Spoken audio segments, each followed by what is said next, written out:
Bem-vindo a mais um vídeo da série Calculista vai obra. Entrando aqui no assunto dessa aula, nós vamos falar sobre juntas de concretagem, tá? Então, por exemplo, aqui eu tenho um exemplo que eu tenho já os pilares concretados e eu quero concretar a viga. Só que acontece que, por exemplo, quando você está numa obra de menor porte, que você vai fazer concreto manualmente, os pedreiros vão fazer o concreto na própria obra, você normalmente não produz concreto suficiente num dia só para concretar todas as vigas. Você faz a concretagem por etapas, tá certo?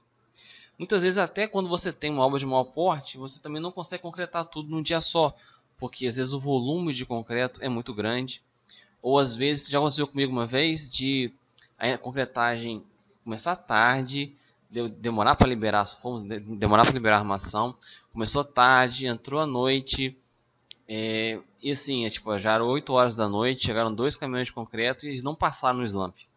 E aquela hora, a única usina que tinha aberta era tipo 40 quilômetros de distância. Então, até eles voltarem para a usina, trazerem outro concreto e ficar muito tarde, eu acabei liberando os funcionários. Aí era uma quarta-feira, quinta-feira era feriado, só voltava a trabalhar na segunda. Então, ficou ali as contas de concretagem para terminar de concretar na segunda-feira, tá certo? Então, são situações que acontecem. Normalmente, até durante a própria concretagem, quando vem um caminhão atrás do outro, vai ficar um espaço, né, entre um caminhão e outro. Então, durante um pequeno período de tempo, vai ficar junto. Mas nesses casos, que é questão de minuto, normalmente eles não são tão preocupantes. O ideal é você seguir o mesmo procedimento, mas eles não são casos tão preocupantes. O preocupante aqui, que é o assunto da aula, é quando realmente fica a junta fria, quando você encerra a concretagem para iniciar no outro dia, tá? Qual que é a forma mais adequada para você fazer esse tipo de junta, né? A emenda de um concreto com outro? O ideal é você fazer aqui, ó, a emenda, né, a junta inclinada aproximadamente a 45 graus. E o ideal é você fazer o quê? Qual que é a posição certa? Você começa concretando, né? Aqui essa viga, vamos dizer que ela começa antes aqui, né?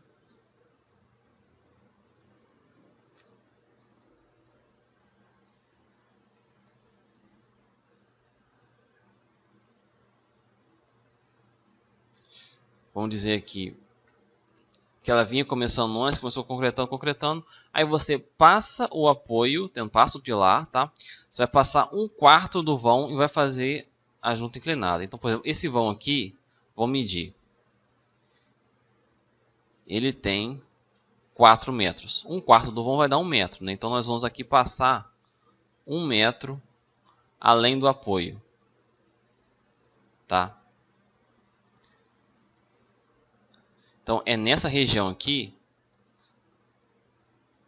que nós vamos começar a nossa junta de concretagem, tá? A 1/4 de comprimento do vão além do apoio. Então aqui 1/4 do comprimento do vão foi 1 metro. Então eu vou começar a minha junta a 1 metro depois do apoio, tá? Eu estou concretando, importante dizer, daqui para lá, ó.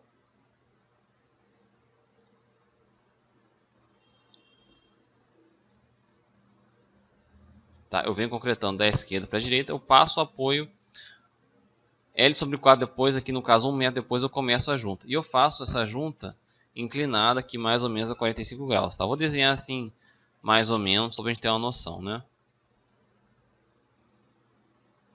Então essa aqui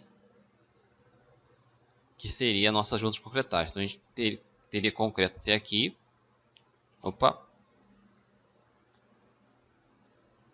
A gente concretaria até aqui. E a partir desse ponto em diante ficaria vazio para a gente concretar numa próxima etapa. Tá certo? Então, por que eu frisei muito que é 1/4 do vão além do apoio? Porque às vezes eu vou em obra e eu vejo o contrário, tá? O que seria o contrário? Eu vejo fazer a junta 1/4 antes do apoio. Seria isso daqui. Eu vou voltar 1 metro.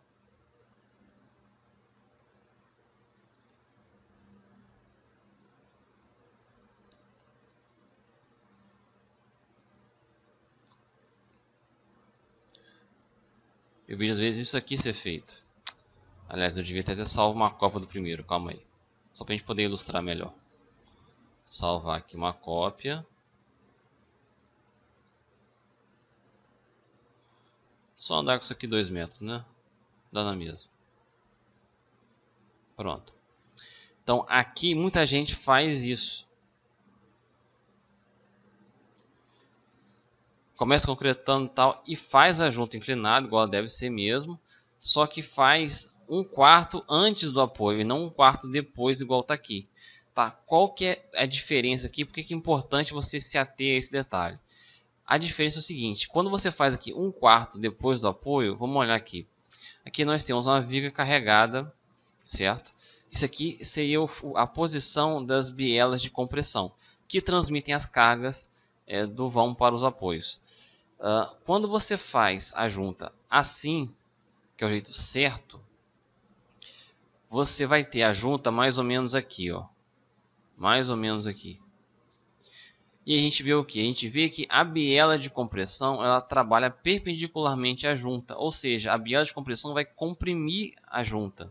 Isso vai ajudar a solidarizar o concreto novo com o antigo, tá certo? Quando você faz o contrário, quando você faz isso daqui, tá? Você vai ter a sua junta aqui, por exemplo, certo? E ela vai estar, no caso, paralela à biela, não mais perpendicular, tá? Então, se ela vai estar paralela à biela de compressão, o que eu tenho? Assim, se numa direção eu tenho compressão, se numa direção principal eu tenho compressão, na direção perpendicular a ela eu vou ter tração, tá certo? Então, aqui, se a minha junta estiver paralela à biela de compressão, ela vai estar perpendicular ao esforço de tração. Então, eu fazendo a minha junta desse jeito aqui, perpendicularmente a ela vai estar surgindo esforço de tração. Essa tração vai tentar abrir a junta, o que vai ser negativo para o comportamento dessa junta, tá certo? Vai atrapalhar a aderência do concreto novo com o concreto antigo. Então, por isso que é muito importante você fazer aqui 1 metro depois do apoio, tá? E não 1 metro antes, igual está aqui embaixo. Isso aqui é o certo, beleza? Então, foi isso aqui para a aula de hoje. Espero que você tenha gostado. Se você tiver alguma dúvida, deixa nos comentários.